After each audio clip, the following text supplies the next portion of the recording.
ഔസേപ്പിതാവിനെ ലോകമെമ്പാടുമുള്ള എല്ലാ ക്രൈസ്തവരും തന്നെ മാനിക്കുന്നവരാണ്.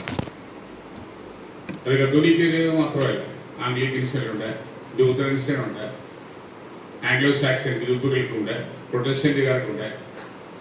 ഒരു തരത്തിൽ അല്ലെങ്കിൽ മറ്റൊരു തരത്തിൽ മറിയം കഴിഞ്ഞാൽ ഒരു വലിയ പ്രാധാന്യം നൽകി ആദരിക്കുന്ന വിശുദ്ധനാണ് വിശുദ്ധ യോസേപ്പ്.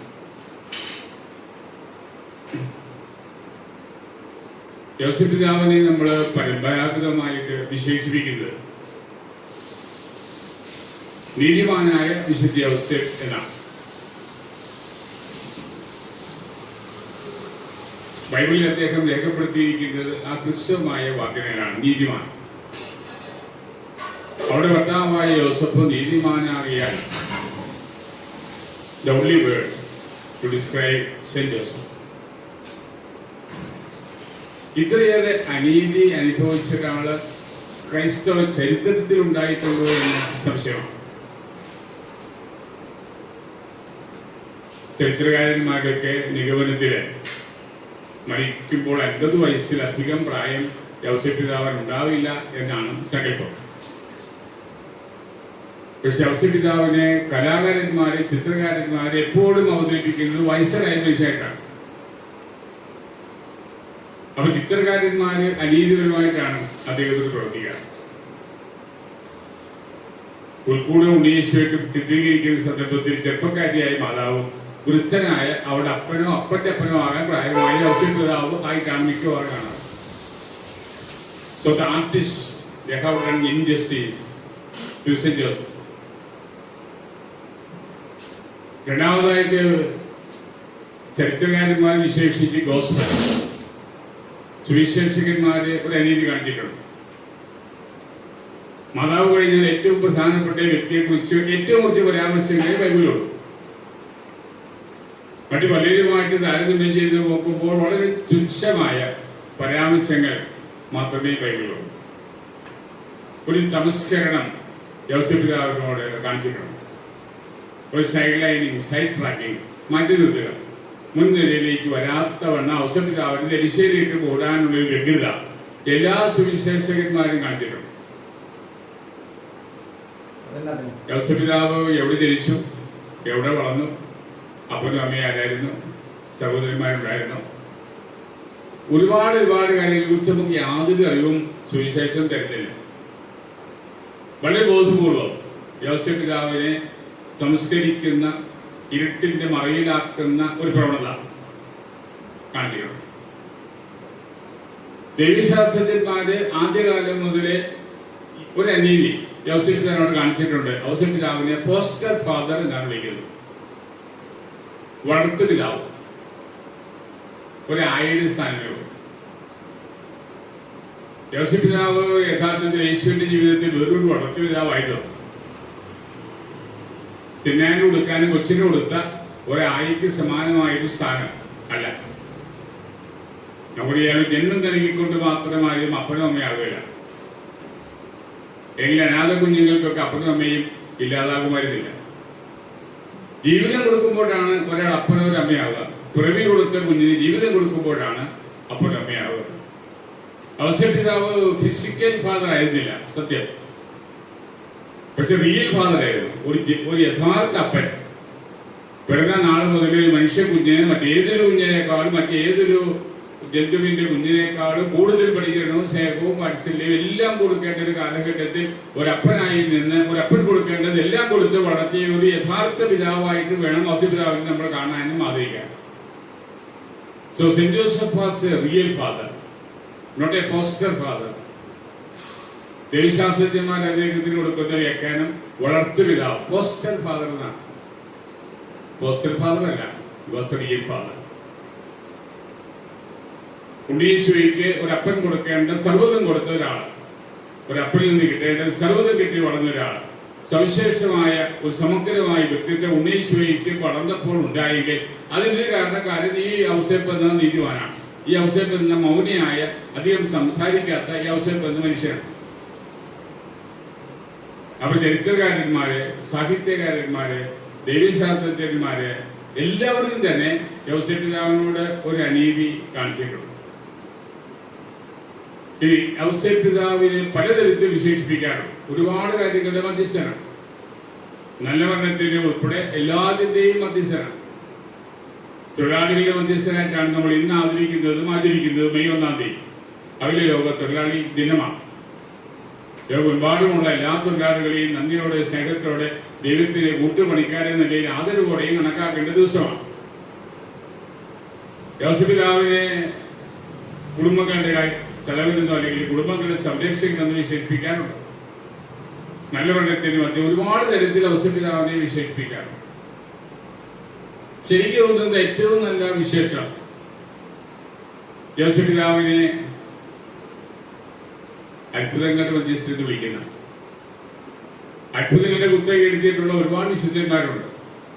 യൂദാ തദേവൂസ് അത്ഭുതങ്ങളുടെ ഹോൾസെയിൽ ഡീലറാണ്. വിശുദ്ധ അന്തോണീസ് അത്ഭുതത്തിന്റെ കാര്യത്തിൽ ഒട്ടും പിശുക്കില്ലാത്ത ആളാണ്.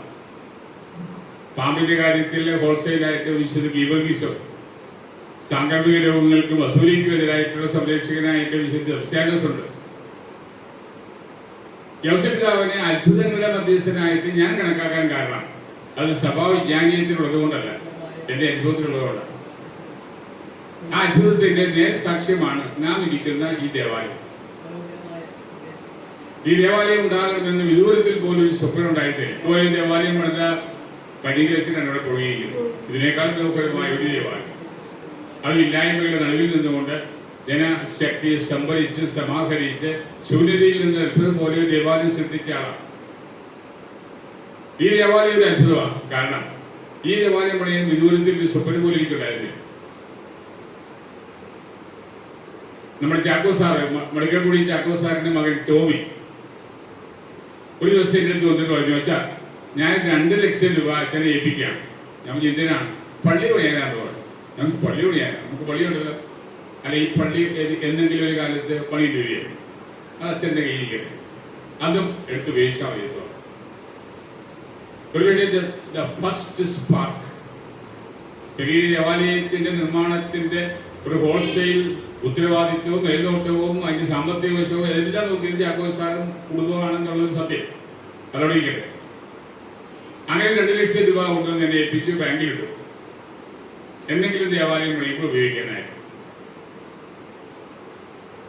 കടുത്തുരുത്തി MLA മോൻസ് ജോസഫ് ഈ വഴിക്കൂടെ റോഡിലൂടെ പോകുമ്പോൾ അദ്ദേഹത്തിന് ഒരു മൂത്രശങ്കയുണ്ടായിട്ട് മൂത്രം ഒഴിക്കാനായിട്ട് നമ്മുടെ പള്ളി പോകും. എനിക്ക് നേരത്തെ വലിയൊന്നുമില്ല. വന്ന് പരിചയപ്പെട്ടു വർത്താനൊക്കെ പറഞ്ഞു, അദ്ദേഹത്തിന് ആവശ്യമൊക്കെ നടത്തി. പോകാൻ നേരത്തെ പറഞ്ഞു, അച്ഛൻ്റെ ഒരു പള്ളി പണിയാനായിട്ട് ചിന്തയൊക്കെ കേട്ടോ? ഇല്ല, പണിയണമെങ്കിൽ ഇപ്പൊ പണിയണം കേട്ടോ, ഈ ഹൈവേ വികസിപ്പിക്കാൻ പോവാണ്. ഇനി ഇവിടുന്ന് അങ്ങോട്ട് 45 മീറ്ററിനുള്ളിൽ പള്ളിയൊന്നും പണിയാൻ പറ്റുകയില്ല. ഇപ്പൊ ഇരിക്കുന്ന പള്ളി പഴയതായി, ഇത് പൊളിക്കേണ്ടി വന്നാൽ പൊളിച്ചു കളയാന്നല്ലാതെ വേറെ പള്ളി പണിയാൻ പറ്റിയില്ല. അച്ഛൻ വെറുതെ ആലോചിക്കാൻ പാടില്ല. That was the second spark. ആദ്യത്തെ 2ാമത്തെ സ്പാർക്ക് അതാണ്. ഇത് കേട്ടപ്പോൾ സംഗതി ഒന്ന് ഗൗരവമായി. ഒരു ചരിത്രപരമായ ഉത്തരവാദിത്തം ഞാൻ നിറവേറ്റിയില്ലെങ്കിൽ വരും തലമുറയ്ക്ക് മുമ്പിൽ കുറ്റക്കാരനായി പോകുമോ എന്നൊരു സംശയമായിരിക്കും. ഞാൻ ഇപ്പോഴും ആദരിക്കുന്ന എല്ലാ കാര്യങ്ങളിലും സംശയിക്കുന്ന ഒരുപാട് പ്രാർത്ഥിക്കുന്ന ഒരു പ്രായമുള്ള അച്ഛനുണ്ട്. ആ അച്ഛൻ്റെ കിട്ടിയത് ഞാൻ പഠിച്ചത് ഇങ്ങനെ ഒരു ചിന്ത വരുന്നുണ്ട്. What you say? ഞാൻ പറഞ്ഞു, പള്ളിയോടി അത്ര എളുപ്പമുള്ള കാര്യമല്ല. പ്രത്യേകിച്ച് കളമശ്ശേരി പോലുള്ള ടൗൺ ഏരിയയിൽ അത്രയേറെ ഒരു കമ്മിറ്റ്മെന്റ് ജനങ്ങളുടെ അടുത്ത് നിന്ന് ഉണ്ടാകാൻ പ്രതീക്ഷിക്കണ്ട. നാട്ടിൻപുറത്തുള്ളവർക്ക് വിറ്റുപോലും കാശ് കൊടുത്ത് ടൗൺ ഏരിയയിൽ മിച്ചമുണ്ടെങ്കിൽ തീർച്ചയായിട്ടും തന്നെ വീട്ടിനാണ് മാറിപ്പോകുന്നവരാണ്. അവർക്കൊരു ലാസ്റ്റിംഗ് കമ്മിറ്റ്മെന്റും കണക്ഷനും ഒന്നും പള്ളിയോടില്ല. അതുകൊണ്ട് അവരത് അത്ര അങ്ങോട്ട് തോളിലേക്കുകയാണ്. അതുകൊണ്ട് അച്ഛൻ 2 വട്ടം ആലോചിച്ചിട്ട് മതി. അങ്ങനെ കുറച്ച് നേരം സംസാരിച്ചപ്പോൾ പെട്ടെന്ന് ചോദിച്ചു, ഇത് ആരുടെ പേരിലാണ് പള്ളി? ഞാൻ പറഞ്ഞു, ഔസേപ്പ് പിതാവിന്റെ പേരിലാണ്. Okay, you go it. Ouseph പിതാവ് കുറച്ച് ഞെരുങ്ങിയ മനുഷ്യനാണ്, പക്ഷെ കൈവിടുകയാണ്. You will do it. Ouseph പിതാവ് പ്രാർത്ഥിച്ചുകൊണ്ട് അച്ഛൻ ധൈര്യമായിട്ട് തുടങ്ങും. He will complete it. എന്റെ ഉള്ളിൽ ഒരു ദേവാലയ നിർമ്മാണത്തിന്റെ ഫൈനൽ ഡിസിഷൻ എടുത്തത് ആ നിമിഷത്തിലാണ്. പിന്നീട് പൊതുയോഗം കൂടിയതും ആൾക്കാരോട് ചിന്തിച്ചതും ചർച്ച ചെയ്തതും സംസാരിച്ചതും കാര്യങ്ങൾ ഇതൊക്കെ ആയിട്ട് ബാക്കി പാത്രങ്ങളാണ്. The first and the final decision was taken by saint Joseph. കാരണം സെന്റ് ജോസഫിന്റെ ഉള്ളിൽ ആദ്യമായിട്ടാണ് അത്ര വിശുദ്ധിയുള്ള അത്ര ശക്തിയുള്ള ഒരു ദേവനായിട്ട് രൂപപ്പെടുന്നത്. ഞാൻ എനിക്ക് ഔസേപ്പിനെ അറിയും, പ്രാർത്ഥിക്കും. അനേക വിശുദ്ധന്മാർ കാണുന്നത് പോലെ എനിക്കും വലിയ പുള്ളിക്കാട്ട് അടുപ്പം ഒന്നും ഉണ്ടായില്ല. പക്ഷെ ഫസ്റ്റ് ടൈം ഒരു ബൾബ് പോലെ ഉള്ളിൽ മിന്നിയത് ആ വൈദികന്റെ, ആ പ്രായമായ വൈദികന്റെ വണ്ടിലാണ്. പിന്നീട് നമ്മളൊക്കെ നിങ്ങൾക്ക് അറിയാവുന്ന കാര്യങ്ങളാണ്. 3 വർഷം കൊണ്ട് എവിടുന്നൊക്കെയോ ഓടി വന്നു. കയ്യിൽ വെച്ചെടുത്തുമല്ല, ബാക്കി ഉണ്ടായിട്ടുമല്ല, കടം മേടിച്ചിട്ടുമല്ല, ആരോടും യാചിച്ചിട്ടുമല്ല. ഒരു ദിവസം പോലും പണി നിർത്താൻ ഇടയാകാത്ത വിധത്തിൽ ഇതിന്റെ പണി മുന്നോട്ട് കൊണ്ടുപോയത് ഞാനും നിങ്ങളും വല്ല അവസരത്തിലാവും. ഒരു വല്ലാത്തൊരു കരുതലും, വല്ലാത്തൊരു കാവലും, വല്ലാത്തൊരു നയിക്കലും കൃത്യമായിട്ട് ശക്തമായിട്ട് അനുഭവപ്പെട്ട തീക്ഷ്ണമായ ദൈവാനുഭവത്തിന്റെ നാളുകളായിരുന്നു ഈ ദേവാലയ നിർമ്മാണ സമയം. ഓരോ ദിവസവും ഈ പള്ളിയുടെ പണി നോക്കിയിട്ട് എന്റെ ദൈവവീതി എങ്ങനെ പൂർത്തിയാക്കി ഞാൻ ഇന്ന് വെറുതെ നെഞ്ചത്തടിച്ച് നിലവിളിച്ചിട്ടുണ്ട്. മെസ്മാൻ ഹോട്ടലിൽ ഉപയോഗിച്ച് ചായയും പിടിച്ചുകൊണ്ട് ഞാൻ അവിടെ ഇരുന്നുകൊണ്ട് ഈ പേക്കോലും പോലെ നിൽക്കുന്ന പമ്പും കോലും ഒക്കെ കണ്ടിട്ട് ഇത് എന്നൊരു പള്ളിയാകും കർത്താവ് എന്ന് വാവിട്ട് വിഷമിച്ച് ചിന്തിച്ചിട്ടുണ്ട്. ഇവിടെ ഈ ഒരു രീതിയിൽ പൂർത്തിയാക്കാനായിട്ട് മുൻപിൽ നിന്നതും പിൻപിൽ നിന്നതും സഹായിച്ചതും അനുഗ്രഹിച്ചതും വർഷിച്ചതും കാര്യങ്ങൾ നീക്കിയതും ഞാനൊരു കാര്യം ചോദിക്കും മുമ്പേ അതിലേക്ക് വേണ്ടി തയ്യാറാക്കി വെച്ചതൊക്കെ വിശുദ്ധ ഔസേപ്പാണ്. ഒരു പാവപ്പെട്ട കുടുംബത്തിന്റെ ചുമതല വഹിച്ച ഔസേപ്പിനറിയാം ഭാരം കാണും, ബാധ്യത കാണും, ബുദ്ധിമുട്ട് കാണും. ഒരിക്കലും ഏറ്റെടുത്താൽ പൂർത്തിയാക്കേണ്ട ചുമതല ഔസേപ്പിനാണ് എന്ന വിശ്വാസത്തിലൂടെ തന്നെയാണ് ഈ പള്ളിയുടെ ദേവാലയത്തിന്റെ പണികൾ മുന്നോട്ട് പോയതും അത് പൂർത്തിയായി. എനിക്കും നിങ്ങൾ സാക്ഷികളാണ്. പുറമേൽ നിന്ന് വിദേശത്ത് നിന്ന് 1 രൂപ പോലും നമുക്ക് കിട്ടിയിട്ടില്ല. അരവിൽ നിന്ന് 10 പൈസ കിട്ടിയിട്ടില്ല. ഒരാളുടെയും കൈ നീട്ടി ചോദിച്ചിട്ടില്ല. ഒരൊറ്റ പ്രാവശ്യം പോലും പള്ളി പണിക്ക് നിങ്ങൾ സഹായിക്കണമെന്ന് ഞാൻ പള്ളിയിൽ ഗൗരവമായിട്ട് ആവശ്യപ്പെട്ടിരുമല്ലോ. സമയം ഹാപ്പൻസ്. പിന്നെ ഈ ദേശീയപാതയുടെ ഓരത്തെ ഔസേപ്പിതാവിന്റെ രൂപവും പടി മനോഹരമായ രൂപത്തിൽ പള്ളിക്ക് നിൽക്കാൻ കഴിഞ്ഞെങ്കിൽ അതിന്റെ പിന്നിൽ നിങ്ങളുടെയും എന്റെയും ഒക്കെ അധ്വാനമുണ്ട്. പക്ഷേ ദൈവാനുഗ്രഹത്തിന്റെ കയ്യൊപ്പുണ്ട്. വിശുദ്ധ ഔസേപ്പിതാവിന്റെ വലിയ പരിപാലനയുടെ സവിശേഷതയുണ്ട്. ന്യൂ മെക്സിക്കോയിലെ പ്രസിദ്ധമായ ദ ലാൻഡ് ഓഫ് സെന്റ് ജോസഫിന്റെ ഗോളിയൻ മദീസാനോട് ഇപ്രാവശ്യം ഞാൻ ഇത് പുത്തമ്പള്ളി പള്ളിയിലെ പിള്ളേര് അവിടുത്തെ യൂത്ത്, അവിടുത്തെ കൊച്ചത്തിന്റെ നേതൃത്വത്തിൽ മനോഹരമായിട്ട് അവതരിപ്പിച്ച സംഭവമാണ്. സംഭവത്തിലുള്ള 1870 ലൊറേറ്റോ ഗവൺമെന്റിൽ അതിനോട് ചേർത്തൊരു നല്ല ചാപ്പലുമാണ്. മനോഹരമായ ചാപ്പൽ. കോയരംഗങ്ങൾക്ക് പാടാനൊരു ബാൽക്കണി ഉണ്ടായിരുന്നു. സുന്ദരമായി പണികളൊക്കെ തീർന്നു. പണികൾ പൂർത്തിയാക്കുന്നതിന് മുമ്പ് മെയിൻ ആർക്കിടെക്ട് മരിച്ചുപോയി. ബാൽക്കണിയൊക്കെ തീർന്നു കഴിഞ്ഞപ്പോഴാണ് ആലോചിക്കുന്നത് ഈ ബാൽക്കണിയിലേക്ക് കയറാൻ മാർഗമില്ല. ബാൽക്കണിയിലേക്ക് ഒരു സ്റ്റെയർ കേസ് ഇല്ല. പള്ളിക്കകത്തുനിന്നല്ലാതെ ഒരു സ്റ്റെയർ കേസ് ഈ ബാൽക്കണിയിലേക്ക് ഉണ്ടാക്കാൻ സാധിക്കില്ല. പള്ളിക്കകത്ത് ഉണ്ടാക്കിയ ആ പള്ളിയുടെ സൗകര്യം ഒട്ടുമുക്കാൽ നഷ്ടപ്പെടും. അല്ലെങ്കിൽ ഈ ബാൽക്കണി ഒരു നോക്കുകുത്തിയായിട്ട് മാറും. പള്ളിയെ കൊണ്ടുവന്ന് കാണിച്ച പല ആർക്കിടെക്റ്റും അഭിപ്രായപ്പെട്ടത് പൊളിച്ചുകളയാണ്. ബാൽക്കണി പൊളിച്ചുകളയാണ്, യൂസ്ലെസ് ആണ്. പള്ളിയിൽ കൊണ്ടുവന്ന മറ്റു പ്ലാനൊക്കെ പള്ളിയുടെ മുഴുവൻ സൗകര്യം നഷ്ടപ്പെടുത്തുന്ന ഒരു ഗോണിയുടെ നിർമ്മാണമാണ്. അങ്ങനെ ഒരു പാവപ്പെട്ട മനുഷ്യനും ഒരു തച്ചൻ ഒരു കൊച്ചു കൂടെ വന്നു. കാര്യങ്ങളൊക്കെ കേട്ടിട്ട് ഇയാൾ പറഞ്ഞു, 3 മാസത്തേക്ക് പള്ളി അടച്ചിടണം, ഞാനും ഈ കൊച്ചും കൂടെ പണിയും. പണി പൂർത്തിയായി കഴിയുമ്പോൾ പള്ളി തുറന്ന് ഞങ്ങളെ കാണിച്ചു തരും. നിങ്ങൾക്ക് ഇഷ്ടപ്പെട്ടെങ്കിൽ പൊളിച്ചു കളയാം. 1 പൈസയും അഡ്വാൻസ് ഇറക്കാം. എന്തെങ്കിലും തരണമെങ്കിൽ പണി തീർന്നിട്ട് തന്നാൽ മതി. മറ്റു മാർഗങ്ങളൊന്നും ഇല്ലാത്തതുകൊണ്ട് വന്ന സുപ്പീരിയർ ആലോചിച്ച് എല്ലാവരും കൂടെ സമ്മതിച്ചു. അങ്ങനെ ഗോണിയുടെ പണി അദ്ദേഹത്തെ ഏൽപ്പിച്ചു. രാവും പകലും ഇല്ലാതെ ഈ കൊച്ചു അച്ഛനും കൂടെ കൂടി പണി നടത്തി. 3 മാസമായപ്പോൾ തുറന്നു. അതിസുന്ദരമായ ഒരു ഗോണി. താഴെ നിസ്സാരമായ പിടുത്തം, മുകളിലും നിസ്സാരമായ പിടുത്തം. ഒരു അത്ഭുതം പോലെ ഗോണി, വായുവിൽ നിൽക്കുന്ന പോലെ ഗോണി. നിങ്ങൾ ഏറ്റെടുത്തിട്ട് അടിച്ചു നോക്കിയാൽ ഇപ്പോഴും ആ ഗോണിയുടെ ന്യൂ മെക്സിക്കോയിലെ സെന്റ് ജോസഫ് ലാഡർ എന്ന് അടിച്ചു കൊടുത്താൽ ലോകത്തിലെ ഏറ്റവും പ്രസിദ്ധമായ ഗോണിയതാണ്. ഇന്നും 10,000 ആളുകളെ ഗോണി കാണാനായിട്ട് വണങ്ങാനായിട്ട് അവിടെ എത്തുന്നുണ്ട്. പണിയെല്ലാം പൂർത്തിയായി, നാട്ടുകാർക്ക് മുഴുവൻ സന്തോഷമായി. ഈ തച്ചൻ ഒരു വലിയ സമ്മാനവും ഒരു വലിയ സ്വീകരണം കൊടുക്കണം തീരുമാനിച്ചു വന്നപ്പോൾ തച്ചനെ കാണാൻ അത് ഇന്ന് വിശ്വസിപ്പിക്കപ്പെടുന്നത് ഇതച്ഛൻ പഴയ രചനാണ്. യൗസേപ്പ് പിതാവ് എന്നത് അച്ഛൻ ആ ഗവൺമെന്റിന്റെ ആവശ്യം കണ്ടറിഞ്ഞ് ഇറങ്ങി വന്ന് ചെയ്തൊരു അത്ഭുതം വന്ന രീതിയിലാണ് ഇന്നും നൂറ്റാണ്ടുകൾക്ക് ശേഷവും അത് ആദരിക്കപ്പെടുന്നത്. ഒരു വർഷവും 1,00,000-ലേറെ സന്ദർശകരെ അത് കാണാൻ വരുന്നു. The miracle ladder of saint Joseph എന്ന് നെറ്റിൽ അടിച്ചു കൊടുത്താൽ മനോഹരമായ ആ ഗോളിയുടെ പടം നിങ്ങൾക്ക് ഇപ്പോഴും കാണാം. ആകാശത്തിലേക്ക് ഒരു ഗോളി പണിയിലാണ് സത്യത്തിൽ ഔസേപ്പ് പിതാവിന്റെ പരിപാടി. ഒരു വിശുദ്ധൻ പറഞ്ഞതുപോലെ ദൈവം ചോദിച്ചതിനൊക്കെ സമ്മതം മൂടിയ ഒരാളാണ് യൗസേപ്പ്. ഇന്ന് ഔസേപ്പ് ചോദിക്കുന്നതിനൊക്കെ സമ്മതം മൂടുന്നു സ്വർഗം. സ്വർഗം ആവശ്യപ്പെട്ടതിന് യേശു പറഞ്ഞ ഔസേപ്പ് പിതാവിനോട് നോ പറയാൻ സ്വർഗത്തിനാവില്ല. അതുകൊണ്ട് തന്നെ ഈ ലോകത്തിൽ വെച്ച് നമുക്ക് പ്രാർത്ഥിക്കാവുന്നതിൽ വെച്ച് ഏറ്റവും ശക്തിയേറിയ സ്വർഗീയ മധ്യസ്ഥൻ വിശുദ്ധ ഔസേപ്പാണ്. You ask anything from you will get. കാരണം സ്വർഗം ആവശ്യപ്പെട്ടതിന് സമ്മതം മൂടിയ ആളെന്ന നിലയിൽ അദ്ദേഹം ആവശ്യപ്പെടുന്നതിന് സമ്മതം മൂടാൻ സ്വർഗം കടപ്പെട്ടതാണ്. ഒരു ചെറിയ ഒരു അനുഭവം കൂടി പറഞ്ഞുകൊണ്ട് ഞാൻ അവസാനിപ്പിക്കാം. ശ്രീ ബേബി കലയന്താനിയുടെ ഒരു അനുഭവമാണ്. ബേബി കലയന്താനികൾക്കറിയാം, അച്ഛൻ്റെയൊക്കെ കയ്യിൽപ്പെട്ട വലിയ സംഗീതജ്ഞനാണ്. 1000-ഓളം പാട്ടുകൾക്ക് ട്യൂൺ ചെയ്തിട്ടുണ്ട്, പാടിയിട്ടുണ്ട്, പാട്ട് എഴുതിയിട്ടുണ്ട്, സംഗീത ട്രൂപ്പുകളുണ്ട്. Well known artist. അദ്ദേഹം ഗൾഫിലായിരുന്ന സമയത്ത് അദ്ദേഹം കൂട്ടുകാരും കൂടെ റെക്കോർഡിംഗ് ഒക്കെ കഴിഞ്ഞ് വഴി കൂടെ നടന്നു പോവാം. വളരെ ഭക്തനായ മനുഷ്യനാണ്, വിശ്വാസിയാണ്. അപ്പൊ കൂട്ടുകാരിൽ ഒരാൾ പറഞ്ഞു, ദേവിച്ചാരിന്റെ കാര്യത്തിന് വേണ്ടി പ്രത്യേകം പ്രാർത്ഥിക്കണം. എന്തിനാണ്?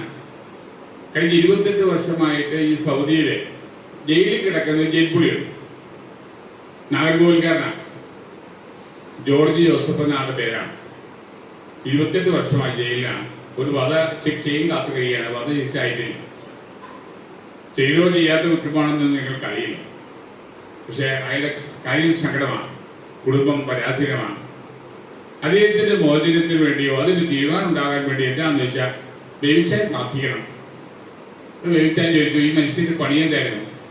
അവന്റെ പണി മരപ്പണിയായിരുന്നു. പെട്ടെന്ന് ദേവിച്ചാൻ പറഞ്ഞു, അല്ല ഔസേപ്പല്ലേ മരപ്പണിക്കാരുടെയൊക്കെ ആള്, നമുക്കൊരു പണിയാ, ഇവിടെ തന്നെ ഈ റോഡിൽ തന്നെ മുട്ടൂത്താം. എന്നിട്ട് 5 മിനിറ്റ് ഔസേപ്പ് പിതാവിന്റെ മാധ്യസ്ഥം തരുന്ന നമുക്ക് പ്രാർത്ഥിക്കാം. അങ്ങനെ 8-10 പേര് അവര് ആർട്ടിസ്റ്റുകൾ പല ഗിത്താറുകളൊക്കെ വായിക്കുന്നവര് അവിടെ മുട്ടുകൂട്ടി, ആ റോഡിൽ മുട്ടുകൂട്ടി ഔസേപ്പ് പിതാവിനെ വിളിച്ച് പ്രാർത്ഥിച്ചു. മരപ്പണിക്കാരന്റെ ബുദ്ധിമുട്ടറിയാലോ, 28 വർഷമായിട്ട് ജയിലിലാണ്. പാവം കുറ്റമൊക്കെ ചെയ്തിട്ടുണ്ടാകാൻ അറിയാൻ പാടില്ല. എന്നാൽ എന്തിനും വേണ്ട ഒരു തീരുമാനം. അതുകൊണ്ട് ആ പാവം മനുഷ്യനെ മോചിപ്പിക്കാൻ പറ്റാവുന്ന ചെയ്യണം കേട്ടോ എന്ന് വളരെ നാടൻ ശൈലിയിൽ ലളിതമായിട്ട് ഔസേപ്പ് പിതാവിനെ വിളിച്ച് പ്രാർത്ഥിച്ചു. അവരങ്ങ് പോയി, അത് മറന്നും പോയി. പിറ്റേ ദിവസം രാവിലെ ഒരു കൂട്ടുകാരന്റെ ഫോൺ വന്നു, വില്യംസിന്റെ ഫോൺ വന്നു. ജംഷാനല്ലേ, ഒരു സന്തോഷ വാർത്തയുണ്ട് കേട്ടോ, എന്റെ നമ്മുടെ പാർട്ടിയിൽ വിട്ടു കേട്ടോ. ആരെ? ആ ജയിൽപുള്ളിനെ. അതെങ്ങനെ? രാജാവിന്റെ ഒരു വിശേഷത്തിന് പ്രമാണിച്ച് 20 വർഷത്തിൽ കൂടുതൽ തടവിൽ കഴിയുന്ന ഒരു ലിസ്റ്റ് എടുത്തിട്ട് അതിൽ നിന്ന് നറുക്കെടുത്ത് ഒരാളെ മോചിപ്പിക്കാൻ രാജാവ് തീരുമാനിച്ചു. നറുക്ക് നമ്മുടെ പാവം മനുഷ്യർ വീണു. അദ്ദേഹം വിമോചനായി. നാളത്തേക്ക് നാട്ടിലേക്ക് പോകും. അപ്പൊ അതുകൊണ്ട് ഔസേപ്പ് പിതാവ് ചോദിച്ചതൊന്നും സ്വർഗം ഒരിക്കലും നിഷേധിക്കില്ല എന്നൊരു വലിയ സത്യം ഈ ഒരു അനുഭവം നമ്മളെ പഠിപ്പിക്കുന്നുണ്ട്. ബേബി കലയന്താനി പല സ്റ്റേജിൽ അവതരിച്ചിട്ടുള്ള അനുഭവമാണിത്. സ്വർഗം ചോദിക്കുന്നതിനൊക്കെ ഉത്തരം, ദൈവം ഔസേപ്പ് പിതാവ് ചോദിക്കുന്നതിനൊക്കെ ഉത്തരം നൽകുന്നത് സ്വർഗം നമുക്കുണ്ട്. അതുകൊണ്ട് തന്നെ തീഷ്ണമായിട്ട് നമുക്ക് ചോദിക്കാം. നമ്മൾ കടന്നു പോകുന്ന നിസ്സാരമായ സംഭവമൊന്നുമല്ല. ജീവൻ ത്രാസിൽ തൂങ്ങുന്നതിന് ഒരു നേരമാണ്. ദൈവമായിട്ട് യോണത്തിന്റെ ആമുഖത്തിൽ പറഞ്ഞതുപോലെ നാം കണ്ടതിൽ വെച്ച് ഏറ്റവും വലിയ ദുരന്തമാണ്. നാളെ നമ്മളെ എന്ത് കാത്തിരിക്കുന്നു എന്നറിയാത്ത ഒരു വാൺമുനിക്ക് മുമ്പിൽ പകച്ചു നിൽക്കാൻ നമ്മൾ എന്ത് ചെയ്യണമെന്ന് അറിയാനോ കഴിയാനോ പറ്റാത്തവണ്ണം പകച്ചു നിൽക്കുകയാണ്. മനുഷ്യന്റെ തന്ത്രങ്ങളും കുതന്ത്രങ്ങളും ഒക്കെ വീണുടയുന്ന ഒരു ഗതികെട്ട നിമിഷമാണ്. എങ്കിലും ഈ ജീവനെ കാത്ത കർത്താവിനോട്, ഈ സംസ്കാരങ്ങൾക്ക് ഇതുവരെ രൂപവും ജന്മവും നൽകി പരിപാലിച്ച ദൈവത്തോട് കാക്കണേ ദൈവമേ എന്ന് പ്രാർത്ഥിക്കണം. കുടുംബത്തിൽ ഒരുപാട് അനർത്ഥങ്ങളിൽ നിന്നും ഹെറോദീസിന്റെ വാഴ്വലിൽ നിന്നും കാത്ത വിശുദ്ധ ഔസേപ്പ് പിതാവിനോട് ഈ കൊറോണയുടെ വാൾമുനയിൽ നിന്നും ഞങ്ങളുടെ കുരുത്തു ജീവനെ കാക്കണമേ എന്ന് പ്രാർത്ഥിക്കണം. ഈ നല്ല വിഷയത്തിന്റെ എല്ലാ നന്മകളും, ഈ വിഷയത്തിന്റെ എല്ലാ അനുഗ്രഹങ്ങളും, ഈ തിരുനാളിന്റെ എല്ലാ ആശംസകളും ഞാൻ സ്നേഹപൂർവ്വം നേരുകയാണ്. ഒരുപാട് തരത്തിൽ ഈ തിരുനാൾ വേണ്ട വേണ്ട എന്ന് വെക്കാനുള്ള പ്രലോഭനങ്ങളും നിർബന്ധങ്ങളും പല സ്ഥലത്തുനിന്നുണ്ടായെങ്കിലും ഒരു കടുക് പൊട്ടിച്ചാണെങ്കിലും ഈ കറി വെച്ച് അടങ്ങും എന്ന തീരുമാനത്തോടെ ഇത് നടത്താനായിട്ട് കാണിച്ച നിശ്ചയദാർഢ്യത്തിന്റെ മുമ്പിൽ ഞാൻ തലകുനിക്കുന്നു, ആദരിക്കുന്നു. യേശുപിതാവിനോടുള്ള ഭക്തി ഹൃദയത്തിലും രക്തത്തിലും ഊറ്റിയെടുക്കാൻ പാകത്തിൽ തുടിച്ചു നിൽക്കുന്ന ഇടവക സമൂഹത്തിൽ ഇത് വീണ്ടും ഒരു വലിയ വീണ്ടെടുപ്പിന്റെ സമയം, ഈ വലിയ അനർത്ഥത്തിൽ നിന്ന് നമുക്കൊരു രക്ഷയ്ക്ക് കവചവുമായി തീരട്ടെ എന്ന് പ്രാർത്ഥിക്കുന്നു. ഒരിക്കൽ കൂടി എല്ലാ അനുഗ്രഹങ്ങളും വിശുദ്ധ യേശുപിതാവിന്റെ ഈ തിരുനാളിൽ സ്നേഹപൂർവ്വം നേർന്നുകൊണ്ടും എല്ലാവർക്കും ഈ തിരുനാളിന്റെ ആശംസകൾ സ്നേഹപൂർവ്വം പ്രാർത്ഥിച്ചുകൊണ്ടും ദൈവാനുഗ്രഹത്തിനായി ഈ സമൂഹത്തെ ഞാൻ ഏൽപ്പിക്കുന്നു. പിതാവിന്റെയും പുത്രന്റെയും പരിശുദ്ധാത്മാവിന്റെയും നാമത്തിൽ ആമേൻ.